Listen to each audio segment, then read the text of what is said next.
ఇంకో కుర్రోడికి లివర్ తీసేశారు తమ్ముడికి. సుమారుగా 12 లక్షల రూపాయలు ఈ వైద్యానికి ఖర్చు అవుతుందని చెప్పారు.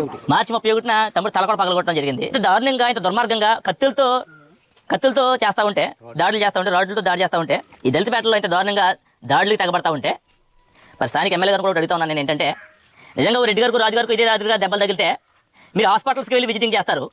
మా దళితపేటలో మీ వెనకాల జెండాలు పట్టినటువంటి మీ కార్యకర్తలు వీళ్ళ మీద అంత దుర్మార్గమైనటువంటి దాడి జరిగితే, ప్రాణాపాయ స్థితిలో మా బిడ్డలుంటే కనీసం మీరు వెళ్ళి పరామర్శించిన దాఖలాలు. విన్నారు కదండి, ఈ నాని నేతలనే వ్యక్తి దళితుల మీద దాడి జరిగిందని, ఎస్సీల మీద కత్తులతో దాడి చేశారని, ఈ రాష్ట్రంలో దళితుల మీద దాడి జరిగితే ప్రభుత్వం పట్టించుకోదా, అదే ఒక అగ్రవర్ణాలకు సంబంధించినటువంటి దాడి జరిగితే మీరు ఇలాగే వదిలేస్తారా, మేము ఎస్సీలం కానీ దళితులం కానీ ఈ రాష్ట్రంలో బతకలేమా, మాకు హక్కు లేదా అనే విధంగా ఈయన మాట్లాడారు.